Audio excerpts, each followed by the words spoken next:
Lawrence Bishnoi एक खौफनाक gangster की कहानी। ये वो गैंगस्टर है जो जेल में रहने के बावजूद भी अपना बादशाह चला रहा है। नॉर्थ इंडिया का वो खौफनाक चेहरा जिसने मौत को अपना खेल बना लिया है। एक समय पर लॉरेंस बिश्नोई एक साधारण छात्र था, कानून की पढ़ाई कर रहा था, लेकिन आज उसका नाम पूरे देश में जुर्म की दुनिया में सबसे बड़े नामों में बेशुमार है।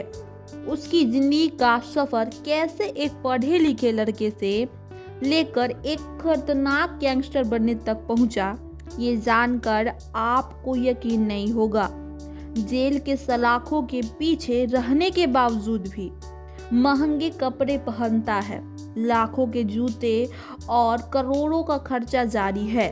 आखिर कैसे एक ऐसा इंसान जिसे कानून का रक्षक बनना था, अपराध की दुनिया का सबसे बड़ा खिलाड़ी बन गया।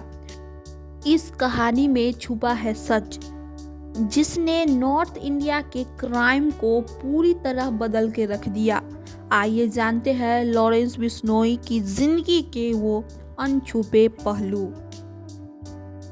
लॉरेंस बिश्नोई का असली नाम बालकरण बलार था, लेकिन स्कूल के दिनों में उसके आंटी ने उसे लॉरेंस नाम दिया। उन्हें वो नाम ज़्यादा स्टाइलिश लगा, लेकिन आज यही नाम खौफ का दूसरा नाम बन गया है। बिश्नोई गैंग का नेटवर्क कैसे फैला, कैसे ये गैंग नॉर्थ इंडिया में खौफ का दूसरा नाम बन गया। जितनी दिलचस्प ये कहानी है, उतनी खतरनाक भी। लॉरेंस के चचेरे भाई 50 साल के रमेश बिश्नोई ने कुछ हैरान कर देने वाले खुलासे किए। रमेश ने बताया, लॉरेंस का परिवार हर साल 35 से 40 लाख खर्च करता है, सिर्फ इसीलिए कि लॉरेंस को जेल में हर चीज मिल सके, हर चीज की सुविधा हो। यहाँ तक कि जेल में भी लॉरेंस महंगे जूते और महंगे कपड़े पहनता है। अब आप सोच रहे होंगे कि इतने पैसे आते कहाँ से होंगे। दरअसल लॉरेंस का परिवार पहले से ही संपन्न है। उसके पिता हरियाणा पुलिस में कांस्टेबल थे और गांव में उनकी 110 एकड़ जमीन है, यानी पैसा तो पहले से ही था, लेकिन उसके बाद जो पैसे आए वो अपराध की दुनिया से थे। महाराष्ट्र के पूर्व मंत्री बाबा सिद्दीकी की मुंबई में उनके बेटे के ऑफिस के बाहर गोली मारकर हत्या कर दी गई और उनका सीधा लिंक जुड़ा लॉरेंस बिश्नोई गैंग से। सोशल मीडिया पर लॉरेंस गैंग का सदस्य शुभम लोरकर ने खुलेआम इस हत्या की जिम्मेदारी ली। सोचिए कितना बेखौफी से ये गैंग अपने काम को अंजाम देता है। अब तो हालात ऐसे हो गए हैं कि कनाडा तक में बिश्नोई गैंग की गतिविधियां सामने आ रही है। कनाडा की सरकार ने आरोप लगाया कि इस गैंग के लोग वहां भी हिंसक गतिविधियां में शामिल हैं। हालांकि भारत सरकार ने इस आरोप को खारिज कर दिया और कहा कि कनाडा ने अभी तक कोई ठोस सबूत पेश नहीं किया।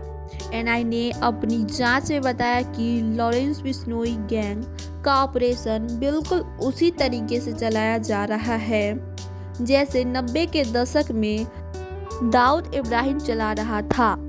छोटी छोटी चोरी से शुरुआत की थी, लेकिन धीरे धीरे उसकी पकड़ ड्रग तस्करी, मर्डर तक फैल गई।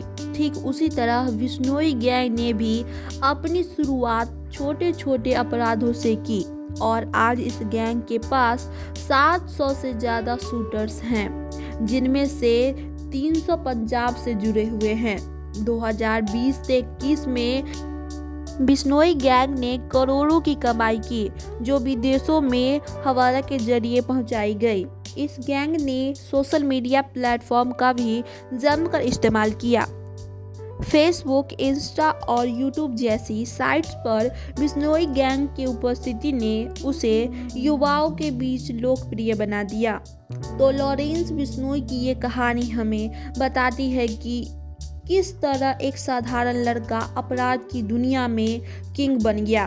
बिश्नोई गैंग के नेटवर्क ने सिर्फ भारत में बल्कि विदेशों में भी फैल चुका है और इस गैंग को रोकने के लिए अब एनआई जैसी एजेंसियां लगातार काम कर रही हैं। वीडियो पसंद आए तो लाइक, कमेंट एंड सब्सक्राइब।